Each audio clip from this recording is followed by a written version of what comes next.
I woke up with a strong hunger and chills and with difficulty went to the kitchen. The refrigerator was empty, so my parents didn't have any money again. I was wondering where I could get food, and then I remembered the cellar. My mom used to keep canned food there.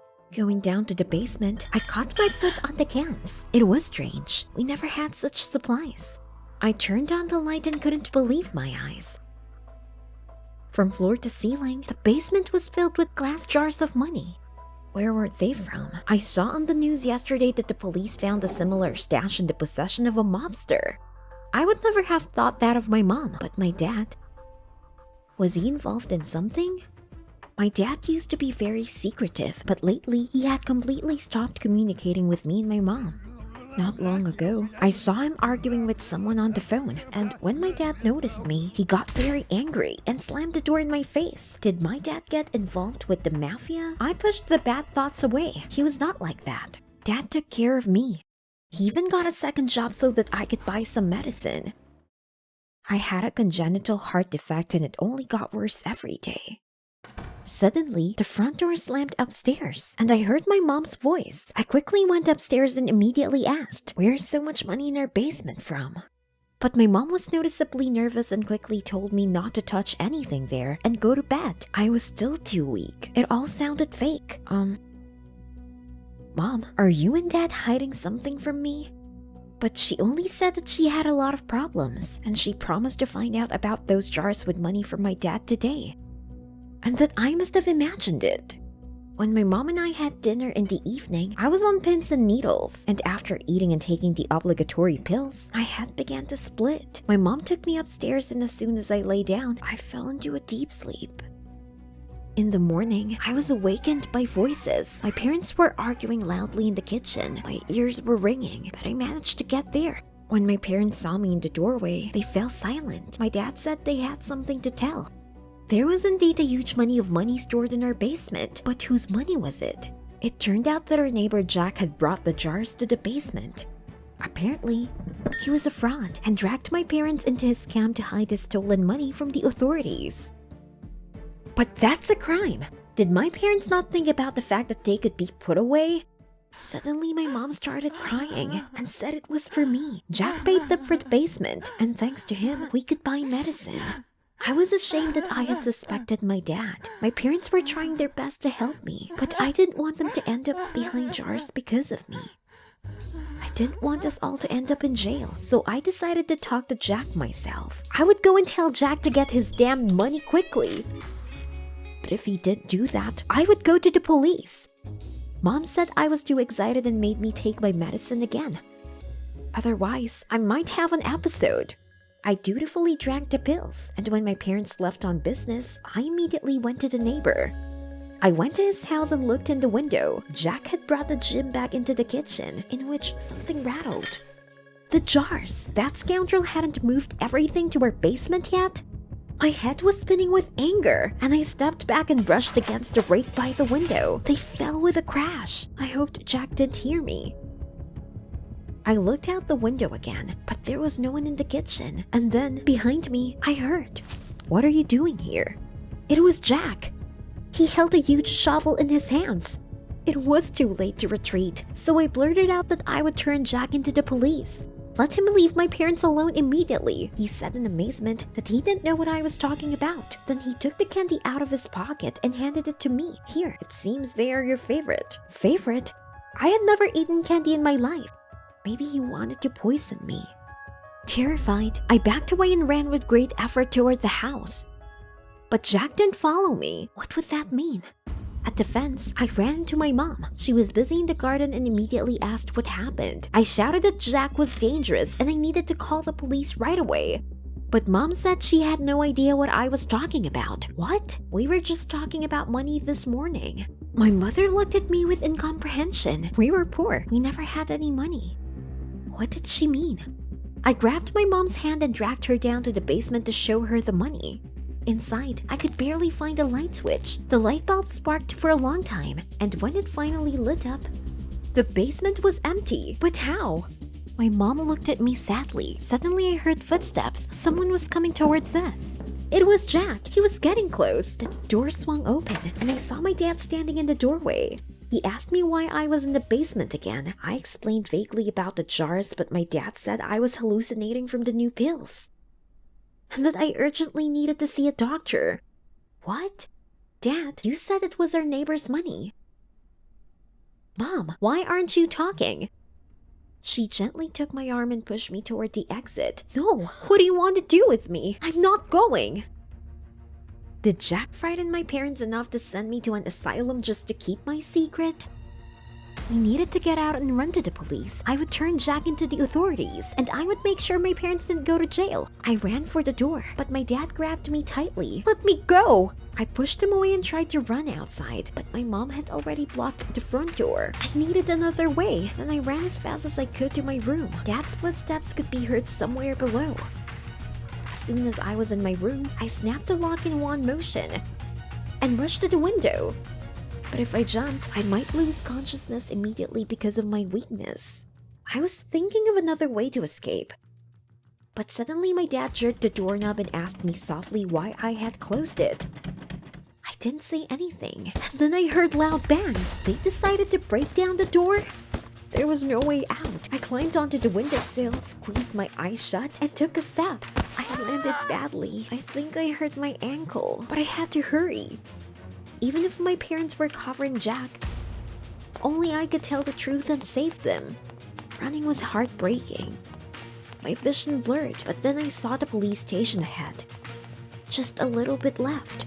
Suddenly I heard the roar of an engine. My parents, they're after me. I kept running, trying not to look back. Then the noise of the engine stopped. What happened? At that moment, I was grabbed and dragged back. Where are you going, daughter? Said the voice in my ear. I tried to pull away, but my strength was gone, and my parents forced me into the car. The locks on the door snapped shut. My mom held me tight all the way, and as we drove up to the house, I saw Jack in the window. He was watering the lawn near the property and stole a glance at me. I think he knew I wanted to turn him to the police. As soon as we arrived, Dad threw me into the basement and locked me in. He said it was all for my own good. I was trembling, and I tried to climb the ladder, but I didn't have the strength. And then I heard a strange voice behind the wall. I was literally paralyzed with horror. What did they want to do to me? Suddenly, several bricks popped out of the wall with a bang, and a face appeared in the opening. It was Jack. He got to me first. Now I was dead for sure. I felt like I was going to faint. I could barely stand. Come here, don't be afraid, Jack said softly. Well, no. Then Jack reached into his pocket for something. My heart sank, but suddenly he handed me a piece of candy and said that the sweetness would certainly make me feel better. Those candies again? Jack suddenly asked if my parents had passed me candy from him. No, of course. We ate vegetables all our lives. He was very surprised, said that he had long thought the behavior of my parents was suspicious. As we drove past, he noticed my tear-stained face. And then he heard a noise in the basement. Jack knew that our houses were connected by an underground passageway, so he decided to find out what was going on. Suddenly, I heard the basement door open. It was Dad. After a moment's hesitation, Jack said that we had to run as fast as possible. We barely managed to squeeze into the narrow opening. I was too weak and Jack scooped me up in his arms. From the stale air, my head was getting blurry and I blacked out. The last thing I remembered was a thin line of light ahead. I woke up at Jack's house. Turned out he had already called the police. Mom and Dad were detained and taken to the police station. Who would have thought it would end like this? After that, a long trial began, and I did not understand what was happening. And finally, at the final meeting, I learned the truth. It turned out that all this time, my parents gave me sugar pills, not drugs, so it got worse and worse. And the money that Mom and Dad received from charity funds, they saved it for themselves and hid in the basement. Jack really had nothing to do with it. The police never found those jars of bills. But it wasn't them that bothered me. It was the fact that my closest people were using me to get rich. I couldn't believe it. As a result, my parents were put away for 10 years and I was going to be sent to an orphanage. The doctor also said that I did not have long to live because the funds could not allocate more money for treatment. Life was falling apart right before my eyes. But to my surprise, Jack decided to take custody of me, and as soon as the documents were ready, in gratitude, I decided to prepare a festive dinner for my parents' zucchini. I may not live a long life, but in the time that remains, I would very much like to repay the kindness of the man who saved me. I barely made it to my parents' garden, and Jack saw me there. He immediately rushed to help me, saying that I needed to conserve my strength. We were cutting zucchini when we saw a piece of glass under one of the bushes. What was it? Jack quickly began to dig up the flower bed, and a minute later, he was holding a jar filled to the brim with bills. Soon we dug up a dozen more of the same. I couldn't believe my eyes. This amount was enough not only for pills, but also for surgery for me. I could recover completely. My head was spinning again, but this time from happiness. I quietly made my way to the vault where my parents hid the money. I needed some new clothes to go to the club. I even took a gold key-shaped pendant from my mom's jewelry box to look my best. I went in, but there was a glittering emptiness waiting for me inside. It was strange, but everything here used to be littered with money. I even had to jump up to see if there was anything left on the top shelf, and suddenly something creaked under my foot. Then the floor abruptly parted, and I fell into the dark hole. It hurts. I landed badly on something hard, but it seemed I was intact. Where was I? I took out my phone, but there was no connection. Then I turned on the flashlight and froze from what I saw. This was some kind of dungeon, judging by the size, almost an underground city. There were gilded statues everywhere, and mountains of gold bars were scattered right on the floor. Yes, my parents of course were rich, but not so rich. No, it looked more like some pharaonic tombs or abandoned treasure troves. My mom and dad worked in the city hall, and at school, they kept whispering that my family was stealing money from the budget. But I didn't believe the rumors. Parents were just well paid. I always stood for them, so none of the kids at school hung out with me because of it. Well, I didn't care. No friends, but I had money. But things wasn't so smooth with money lately either. Dad disappeared a month ago, and according to my mom, took all her savings with him. My mother repeated sadly, how could he do this to us? And now I fell into some damned underground palace. And where was all this from? I wondered if my parents knew about this. And then I heard a rustle. I whirled around and shone my flashlight. Who's there? I listened. Everything was quiet. I thought I heard something. And suddenly a wild, thin guy ran out of the darkness and immediately rushed at me. I screamed in terror and ran. I ran, shining my flashlight on the way, but quickly tripped over a gold bar and flew into the wall. I turned around. The guy was already very close. I squeezed my eyes shut in fear. He was going to kill me, but suddenly he took me by the elbow. Are you hurt? He asked. Then he apologized and said he wouldn't hurt me, but I pushed him away. Who are you? The guy's name was Sam. He said he had been here for over a week. Yeah, he didn't look so good. And then I asked how he even survived here. Sam said that here he could drink water running down from the pipes and eat cockroaches.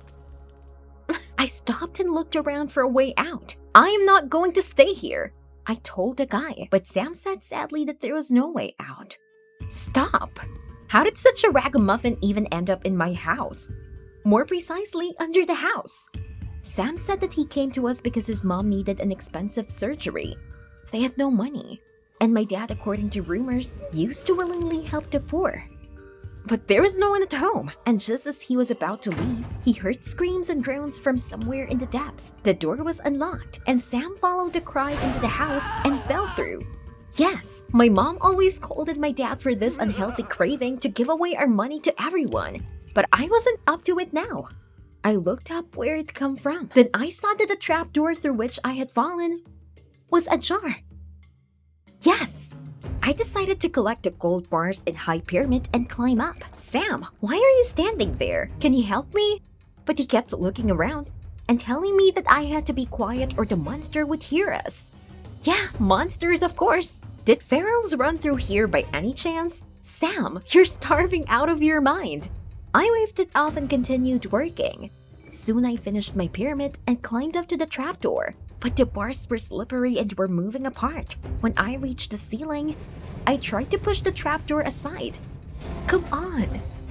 But when the trapdoor began to give way, the bars under my feet parted, and I fell down with a crash, and the trapdoor slammed shut over my head. Ah! No! Suddenly a moaning came out of the darkness, and then I heard a sound, like a door slamming somewhere in the back. But Sam, terrified, grabbed me and dragged me behind a pile of gold. What are you doing? We have to run to that door. And then Sam started pointing with a shaking hand. I peered carefully from cover and saw a figure in the dark. It was approaching us. Sam whispered that this was the monster, and if he finds us, we were finished. I was very scared. I tried not to move. And suddenly the monster let out a brutal roar and bent down to us. The light from my flashlight lit up his emaciated face. It was Dad. What's going on? I dropped my phone in shock, and Dad immediately rushed to me. Dad, what are you doing? It's me. But my dad didn't seem to recognize me. Out of fear, Sam and I ran in different directions. I had never been so scared. Suddenly I heard something fall in the distance. Dad rushed over. Sam immediately ran up to me. He threw something and distracted Dad with it. I quickly led him to the room where Dad had come out. Come on, Sam. There's a place to hide. We ran in and slammed the door. Heck, there was no lock. Then Sam leaned back against the door. My legs were still shaking, and I couldn't believe that my dad had left my mom and me and stayed here, surrounded by all this gold. But why? I looked around. The small room was filled with construction junk, and then I saw a strip of light under one of the cabinets. Hey Sam, what's this? The cabinet was very heavy, and I only moved it halfway. But it was enough to see the tunnel, at the end of which there was a light. This is the way out, Sam, I whispered with hope. Sam came over to me, but then the door burst open and Dad came rushing in. His face was horribly contorted with anger. Oh no, there was no time to think, and I struggled inside. Sam followed. Faster! Dad almost grabbed Sam's leg, but Sam managed to dodge. I crawled forward, tears rolling down my face. The tunnel was too narrow for my dad to catch up with us, but the lack of air made me dizzy. I was suffocating. Gradually, the tunnel became wider and it became easier to breathe. There was a grate at the end, and there was a lock on it. Really, it was all for nothing. I was in despair. Freedom was so close. Out of desperation, I turned to Sam and wept silently. My dad was almost upon us, but Sam was staring at my neck and pointed his finger on the pendant, in the shape of a key. Sam, it's just a necklace I stole from my mom today. But then Sam asked me to try to unlock the lock with it. He thought it was a key. What nonsense! But there was nowhere to go, and I decided to try. I took the key from around my neck and reached through the bars. My palms were sweating with excitement, and I dropped the key. No, my dad was very close now, and I could hear him breathing. We were finished. Then Sam crawled forward, pressed himself against the bars, and reached for the key with the last of his strength. Come on! Finally, he picked it up and quickly turned the key in the lock. We got out into the backyard. I quickly closed the grate and Sam snapped the lock. Dad couldn't reach us here. I was overcome with emotion, and I hugged Sam tightly. If it wasn't for his ingenuity, we would have ended up eating cockroaches among the piles of gold. But Sam said he had to go home right away. He hadn't seen his mother in so many days, and he was afraid something had happened to her. I remember that his mother was seriously ill, but why didn't he take at least a piece of gold?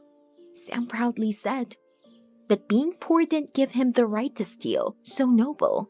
At parting, I told Sam to come visit. He nodded and quickly disappeared. I was so ashamed. For the sake of some party, I wanted to steal from my own parents, and I found my dad. I needed to tell my mom about this as soon as possible. As soon as I ran home, I hugged my mom tightly and confusedly told her about everything that I had just experienced. We need to call the police, Mom. But to this, my mother coldly replied that it was none of my business. What? Then my mom grabbed me roughly by the arm.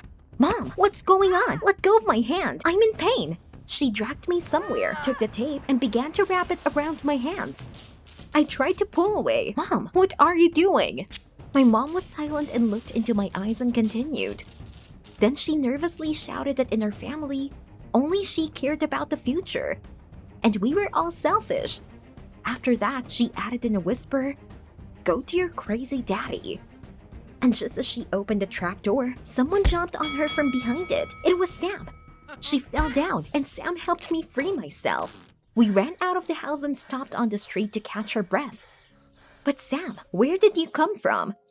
Sam said he forgot to give me my key. So he came back. "Thank you, Sam. You saved me."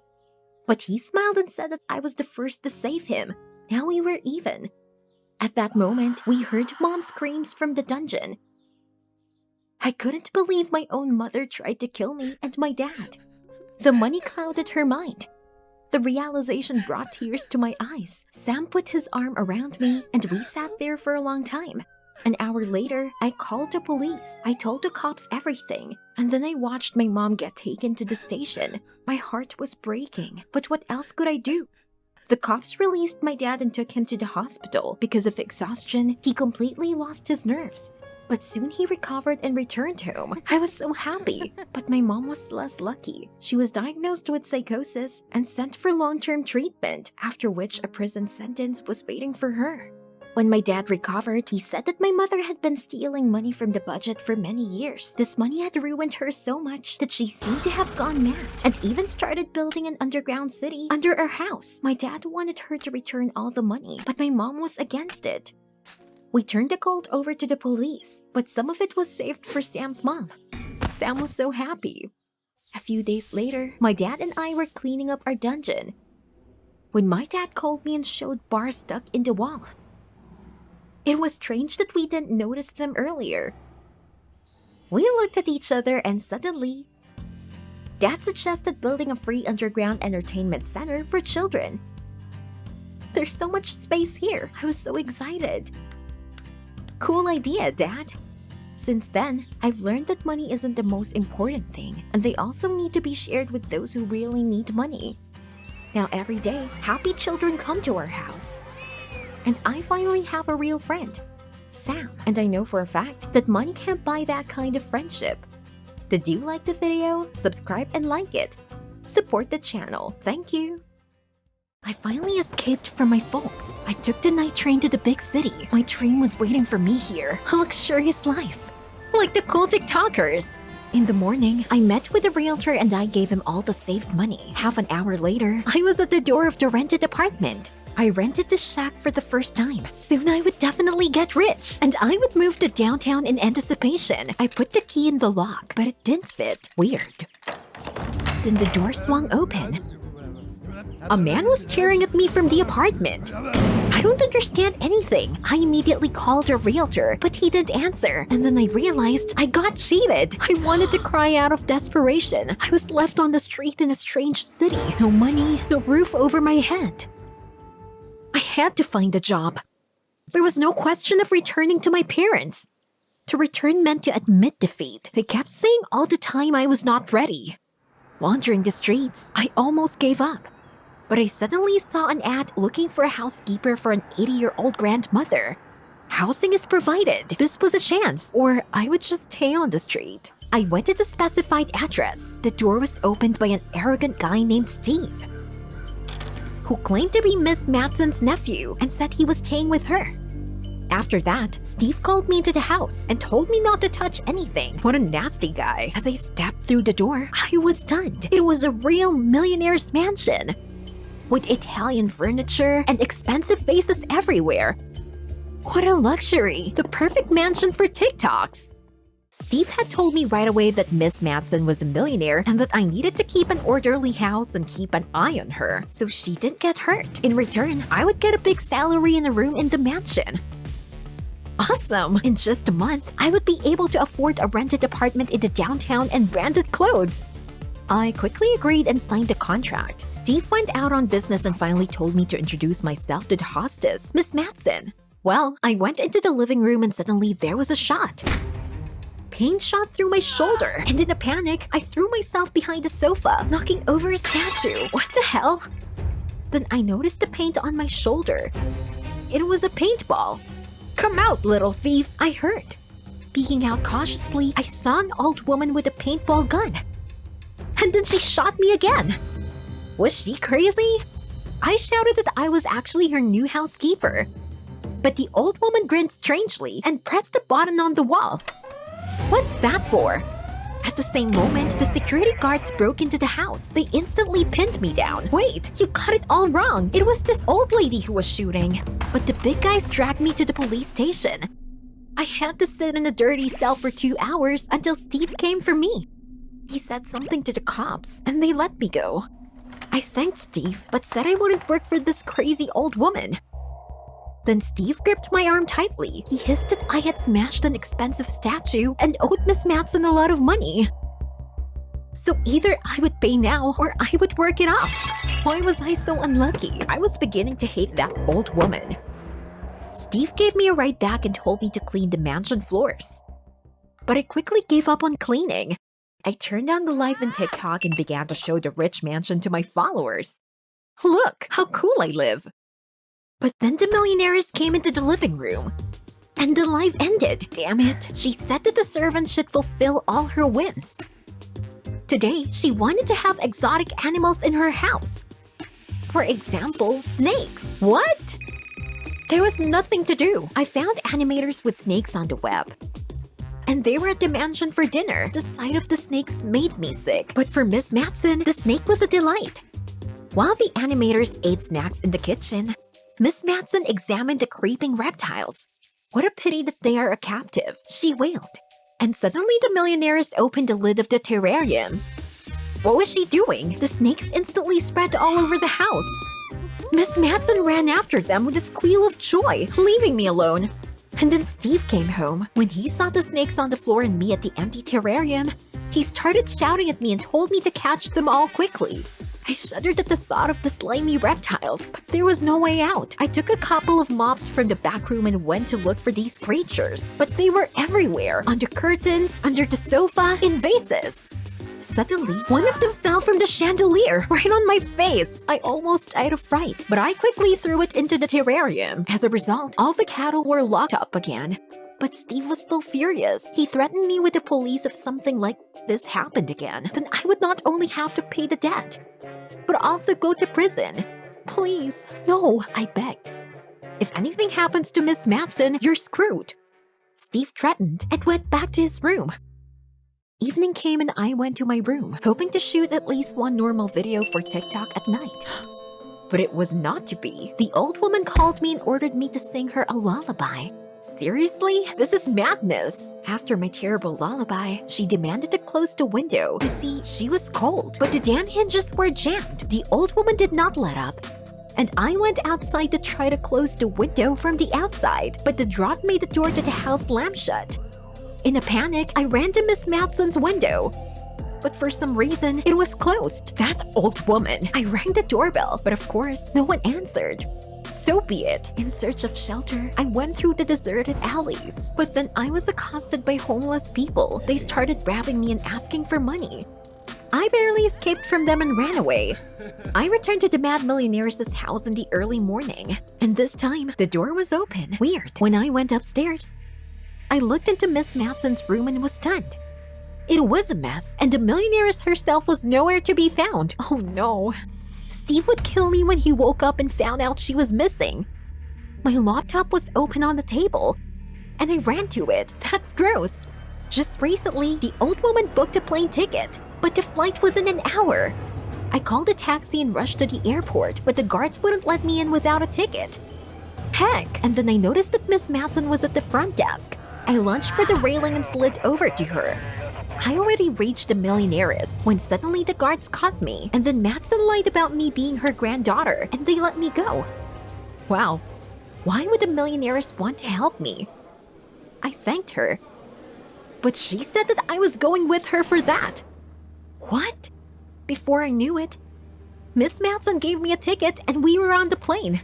The old woman immediately fell asleep, and I suddenly received an angry text from Steve. What have you done with Miss Matson? Where is she? This was the end. Now it was definitely the end. Upon arrival, I needed to immediately persuade the Millionairess to return. But as soon as the plane landed, the old woman abruptly ran away from me. I ran after her as fast as I could, pushing people aside. But I only caught up with her in the parking lot. She got into the last taxi and drove away. Confused, I looked around. Someone's bicycle was parked nearby, not believing I was doing it. I jumped on it and followed the taxi. The car soon stopped at the shore. I was sweating profusely, but I caught up with the Millionairess. I was about to yell at her when she took me by the shoulders and spun me around. "Look," she said, and then I just forgot about everything. In front of me was the endless ocean at sunset. "Is it really nice here?" I heard the voice of Miss Manson. I nodded, unable to take my eyes off the ocean. But then I remembered about Steve and said that we should fly back. I still had a debt for the statue to work off, and I didn't want any trouble. The Millionaire's replied that this was the first time she had heard of it, but she said she'd sort things out with her nephew if I stayed with her for another day. She always wanted to see the ocean. I thought about it. The offer was tempting, and I agreed. Near the ocean, I could shoot cool videos. But the old woman did not sit still for a minute. We spent the next day jet skiing, eating strange food, and collecting seashells on the beach. It wasn't at all like a rich people's vacation. But surprisingly, I liked it. I felt like I was really living for the first time in years. I was so engrossed that I didn't even shoot anything in TikTok. Miss Manson talked a lot about herself. She participated in dangerous expeditions and jumped with a parachute. Wow, her life was much richer than that of stars in TikTok. The day was over and it was time to go back, but Miss Manson brought a bunch of hipsters and a girl with a scar on her shoulder to me. The Millionaire said that she was going to a punk festival with them. What? But she promised we'd go home. I reminded her of our agreement, but suddenly Miss Manson stopped, fell silent, then swayed and fell to the ground. My God, she fainted! I quickly called an ambulance and we rushed to the hospital. I waited in the waiting room for a long time, all on edge. Finally, the doctor invited me to the room. Miss Manson lay pale on the bed. I was so glad she was alive. I sat down next to her, and Miss Manson sighed and admitted that she had terminal cancer. I started to cry, but why wasn't she treated in any way? The Millionaire's replied that she was not going to spend her life on tubes and IVs. She wanted to live out the days she had left vividly. I spent the whole evening talking to Miss Manson until she fell asleep. She was so grateful to have me by her side, and I felt that during all the time we spent together, I became very attached to her.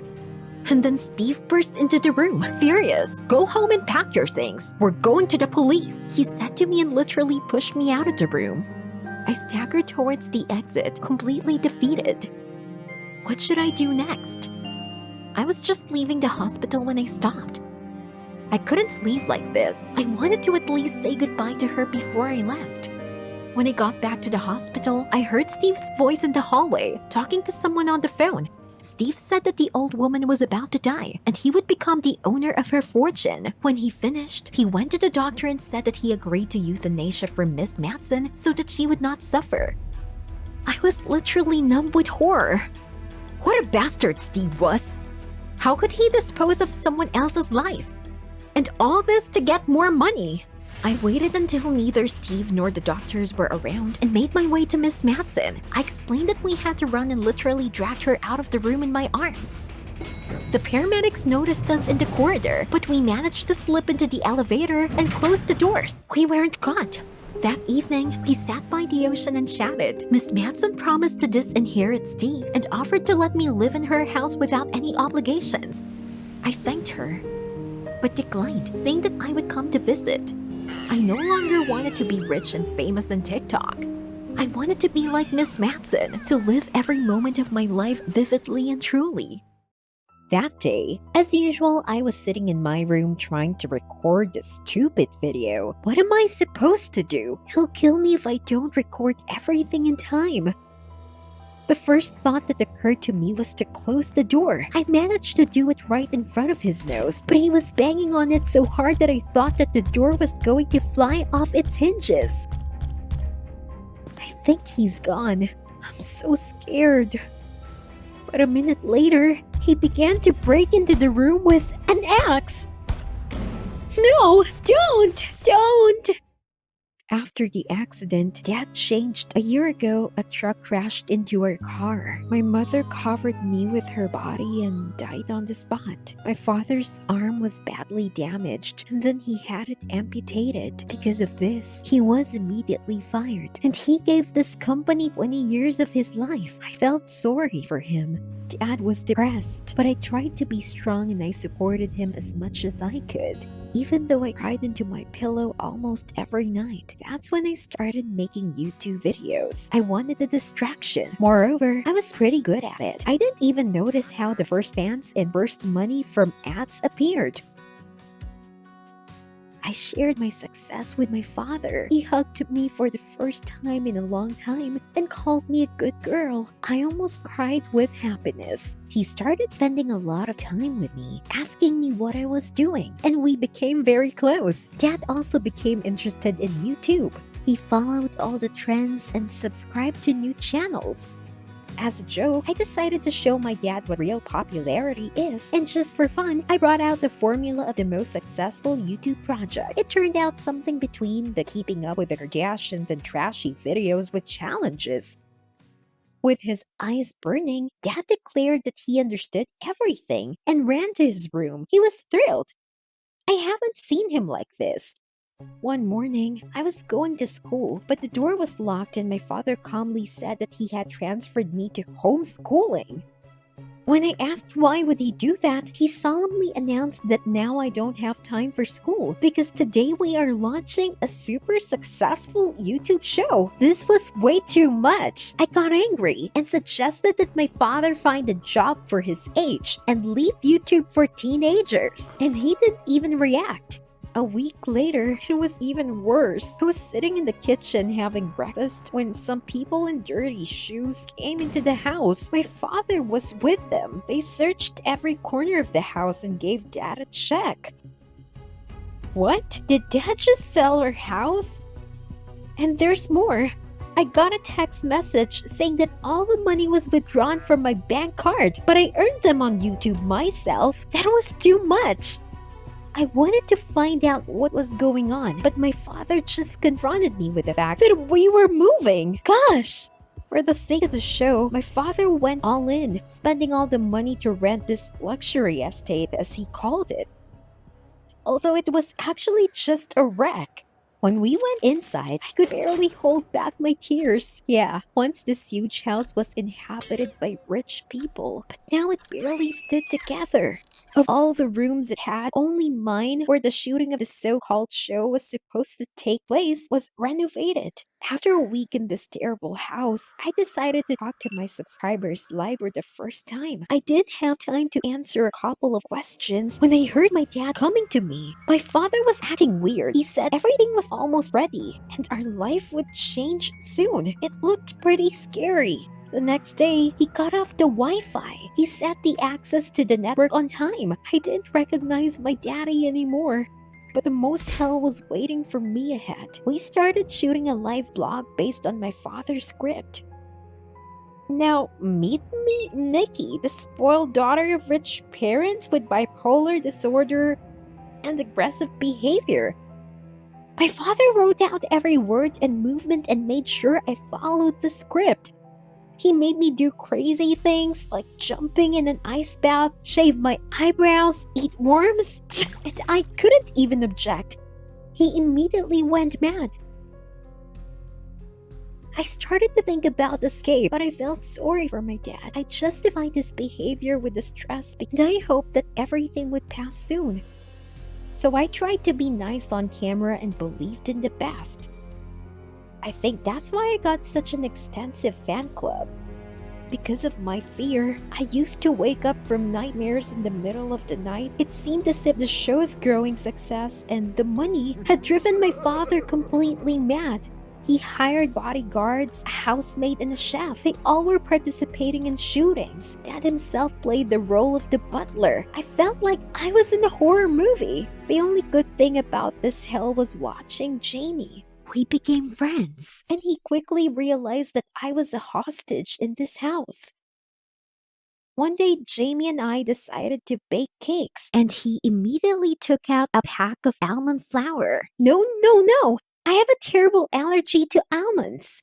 I was so wrapped up with Jamie that I forgot about airing with a cool beauty blogger. At that moment, my father crept up behind me.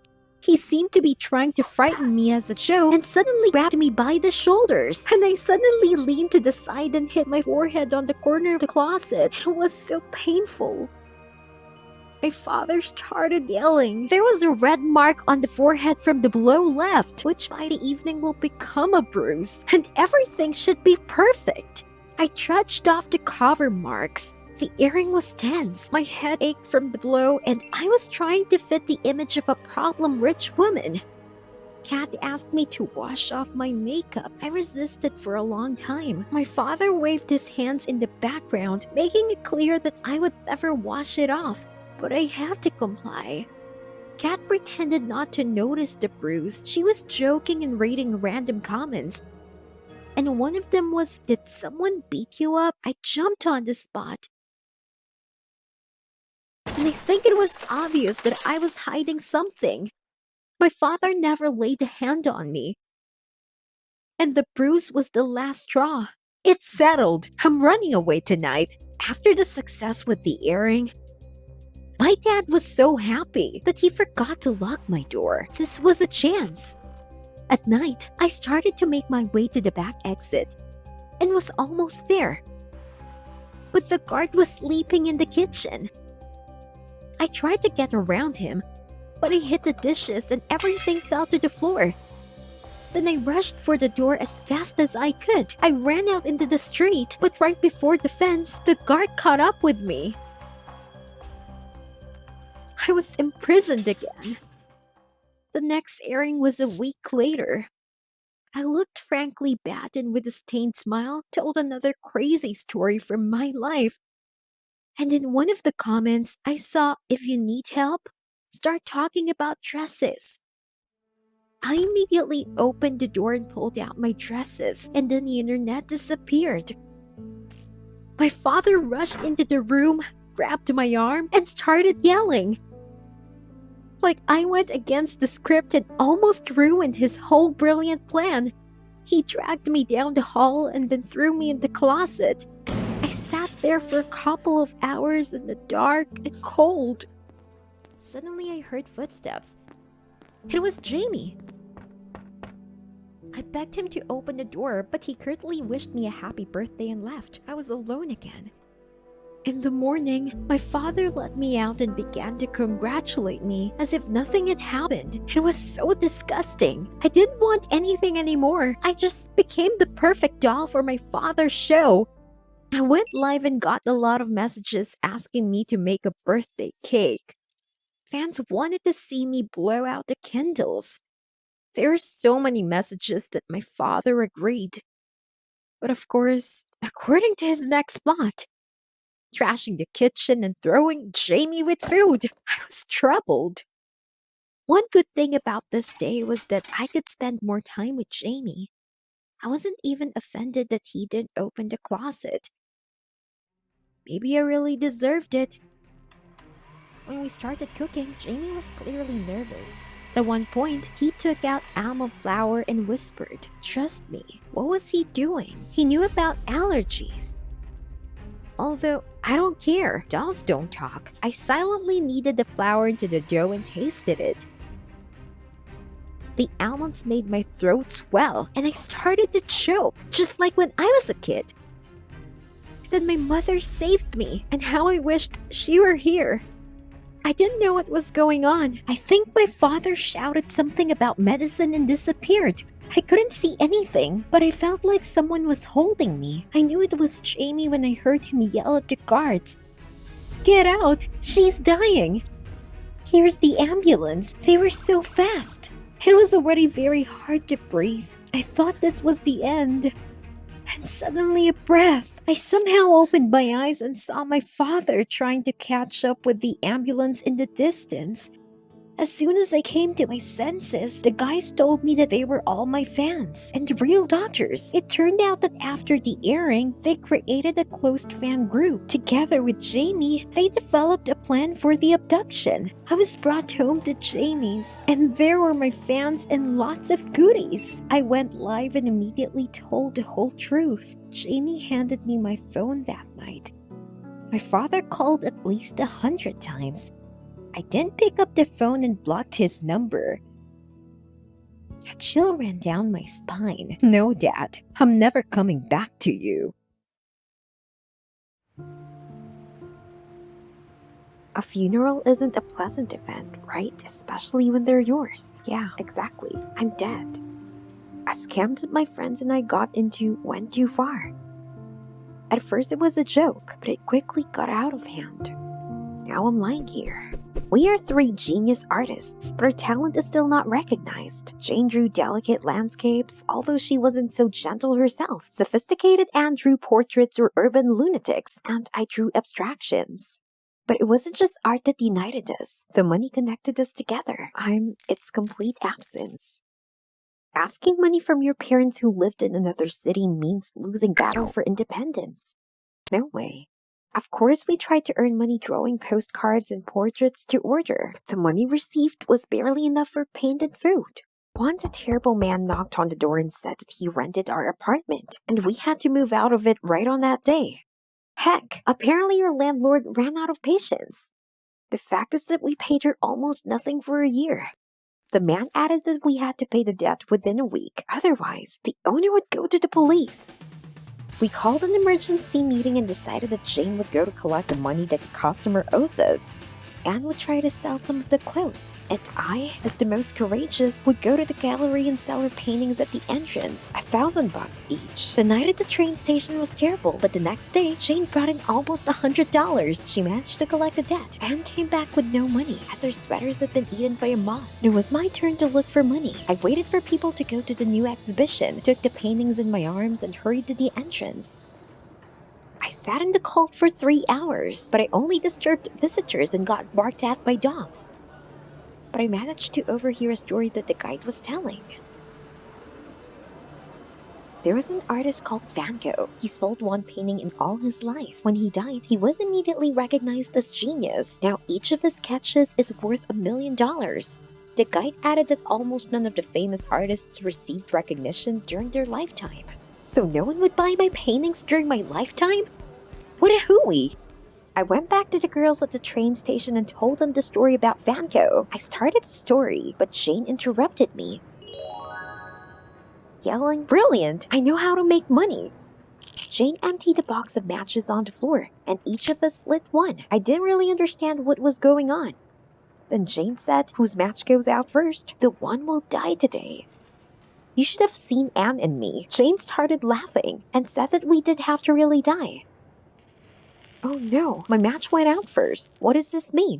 Jane immediately started to tell her plan, like I could fake death, disappear from all social networks, and throw my phone away. We immediately created a news headline. A young talented artist, that is me, has disappeared.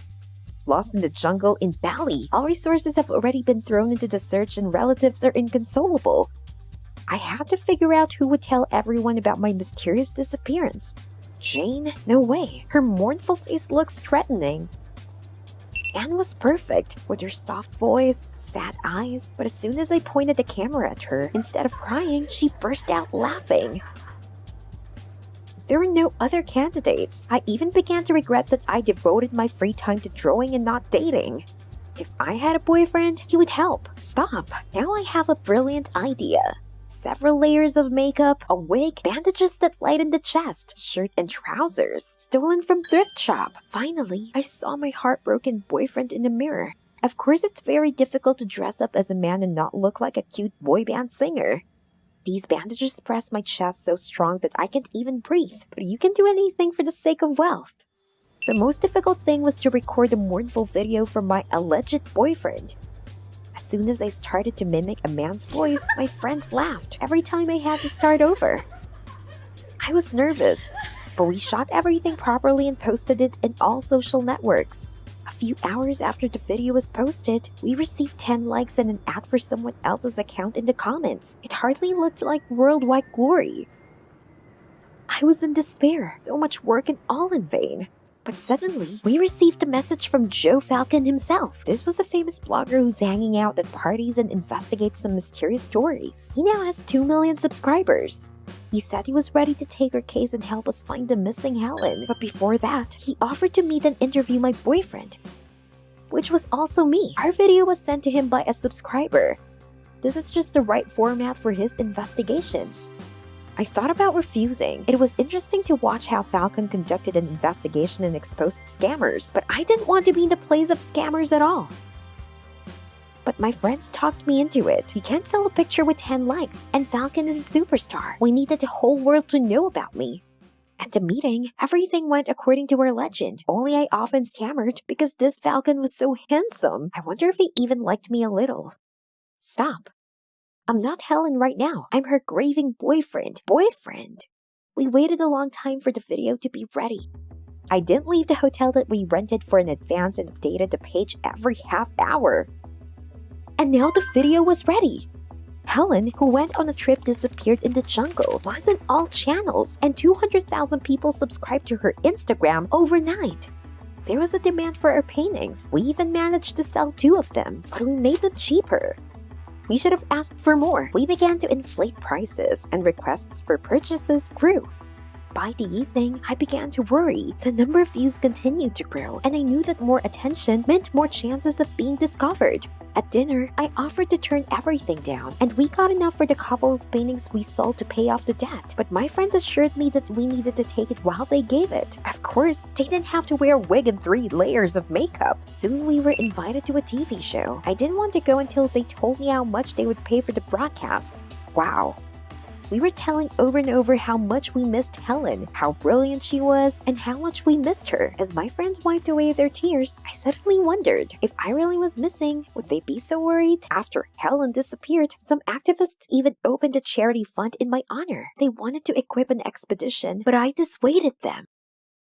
Enough attention! I have long wanted to take off this wig and hide somewhere, but where to run from yourself? Especially since I myself disappeared in the jungle, and here instead of me there was some completely different person. Jane and Anne said they were tired of listening to my complaints, and we should be glad we were so lucky, but I liked what was happening less and less. Falcon was in touch all this time. We tried to find out more and more details, and it was like we became friends. Like men.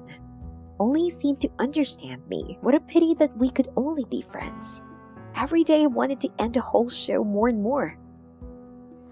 Falcon offered to set up an online auction in my memory where we should sell all the paintings.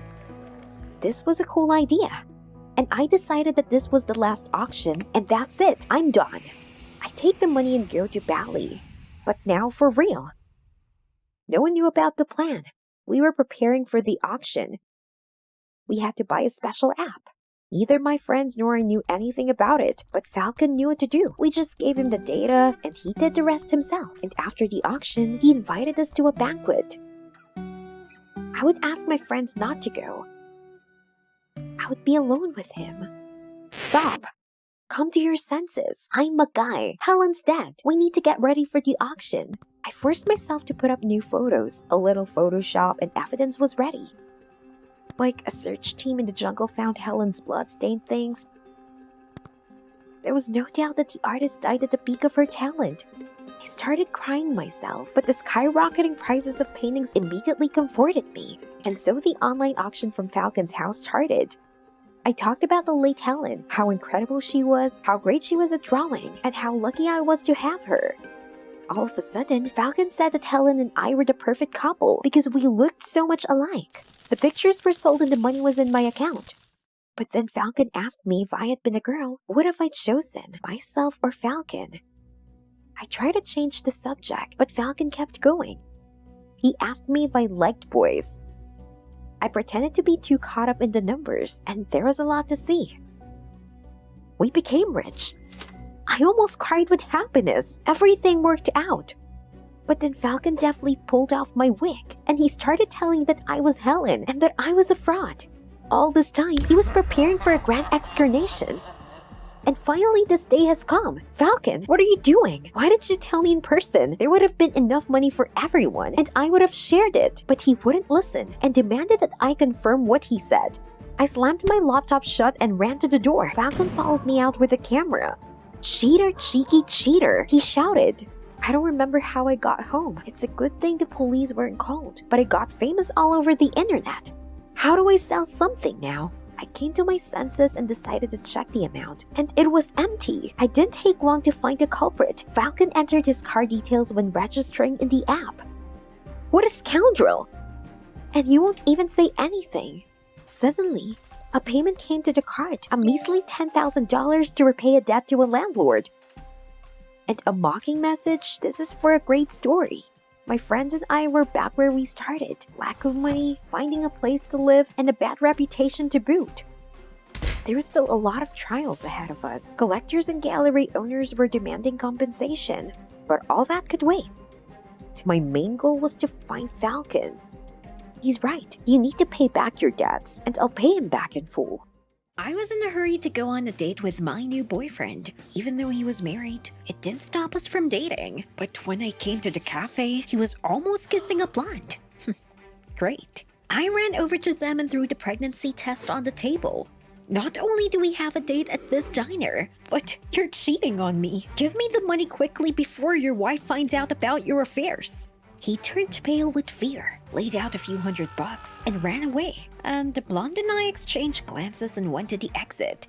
We got in the car and Blonde immediately took off her wig. Actually, this was my brother Billy. I gave him half the money. "Thank you, brother." Yes, we earned money by cheating romantic married men out of their money. I went on dates with them first, and then Billy came into play in my entrance with a pregnancy test. These males were ready to give everything. If only their wives did not find out about their cheating. But even with this income, our family barely had enough to eat. Our dad left us at a very young age. Our mom worked hard, but she could not survive the betrayal of our dad. She began to secretly drink, and once, mom saw dad with another young girl and got very drunk, after which she was fired.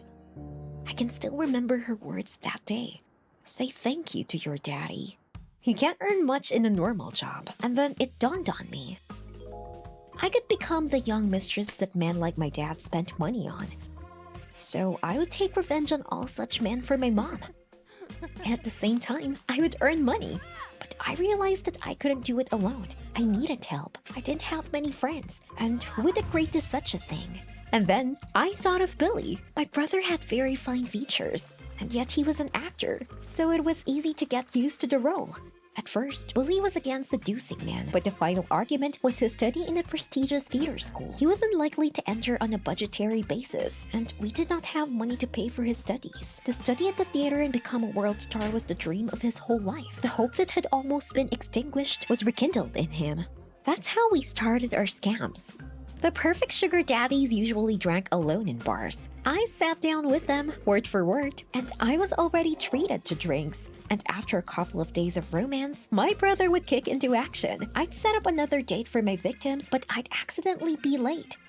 Instead of me, Billy would sit down with them and quickly seduce them. And as soon as it came to a kiss, I would appear in the cafe and make a scene, waving a fake pregnancy test. We played this performance one by one, and everything was great. The vibrating phone brought me back from my memories to reality. Billy just got a call from the acting school. The entrance exam was postponed. It would be in a week. And then we would have to pay for the studies right away. Billy dropped his head. "Where can we find so much money in a week?" he asked. Well, I had one contingency plan. We could choose a victim of some serious rich man. There were scums among them, just like our dad. And they had a lot of money. That evening, Billy and I rented some fancy clothes. We needed to look expensive. And then I went to the best restaurant in our city. I walked proudly past the tables. I couldn't believe I was here again. All evening, I threw passionate glances at the man, but no one approached me. I was about to go home. We only wasted the money for renting outfits. But suddenly a gallant man in his 40s came up to me and introduced himself as Glam. He was wearing a suit, a gold watch, and a wedding ring. Well, I invited him to sit at the table. The game began. Glam ordered us some lobsters and we started talking. I tried to get information from him about his money and his family, but Glam kept changing the subject. And he was always joking, but I didn't want any jokes from him. I tried to touch his hand gently, but he immediately pulled it away. Then he politely invited me to his friend's yacht party tonight. Of course, I agreed. As we rode in the taxi, I was sure Glam liked me. Why else would he call me on the yacht? That's where I would seduce him. On the yacht, I offered Glam to go to a cabin, but he looked away from me. Hey, what does that mean? And then Glam suggested watching the sunset. It was better than sitting in a cabin with a small window. Glam and I spent the rest of the evening discussing each other's hobbies and interests. I didn't even notice how time flew by. But I still didn't know how to seduce him. Talking to him? The party ended and Glam drove me home.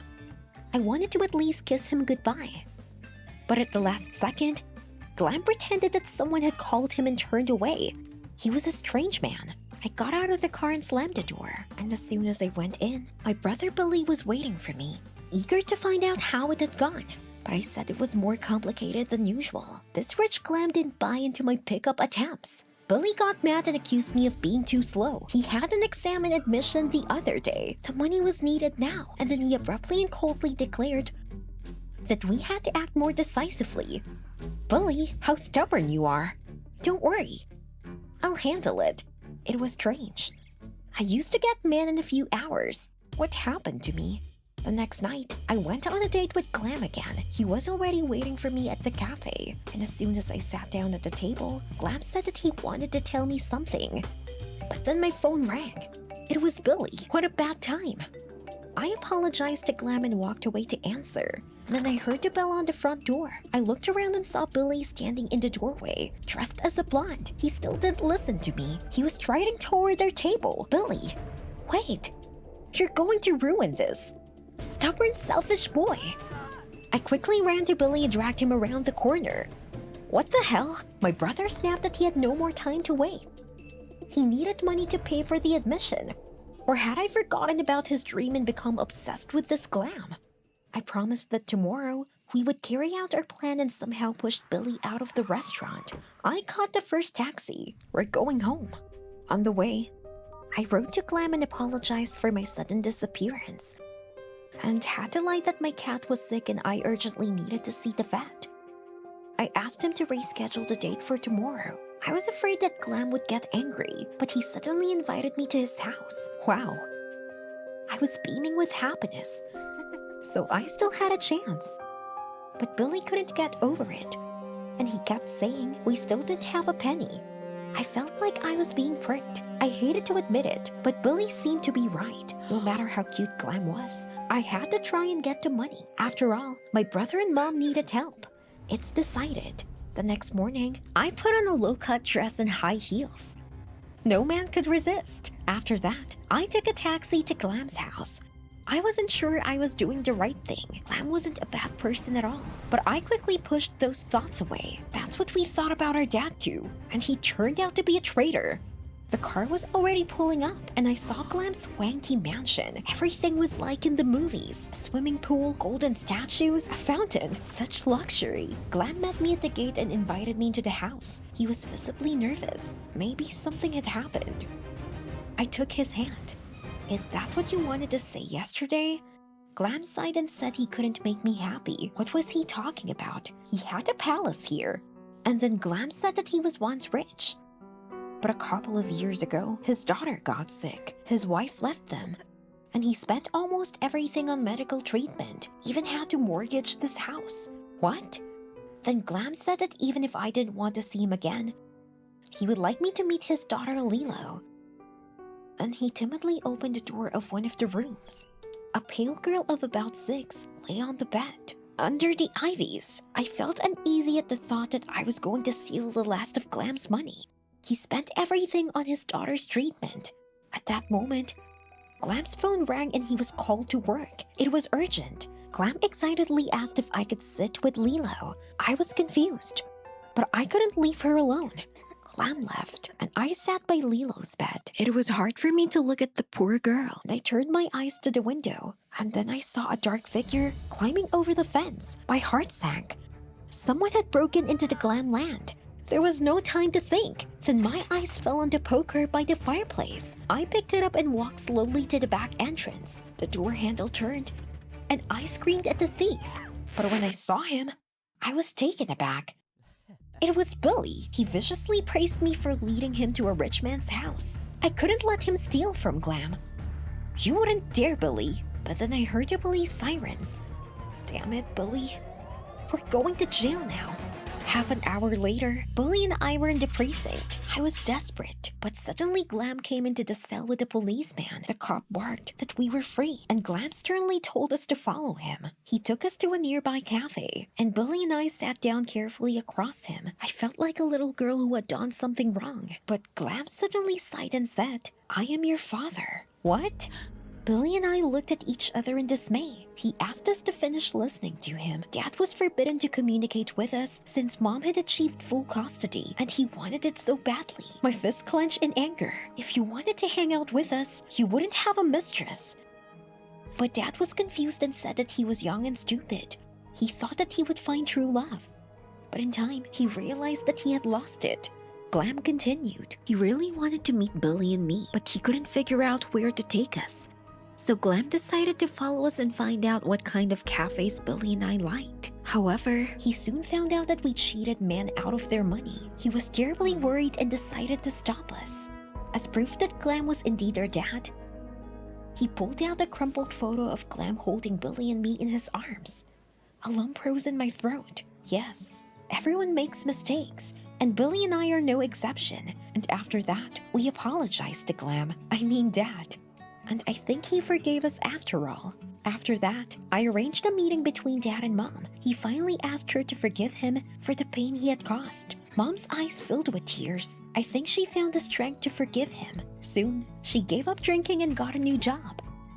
And finally, I was happy to spend time at home with my family. And Billy got into acting school on a budgetary basis. All he had to do was come to admission examinations in the image of a charming beauty. The commission was shocked that there was a guy standing in front of them. My brother and I stopped cheating on men, and I spent most of my time with Lilo.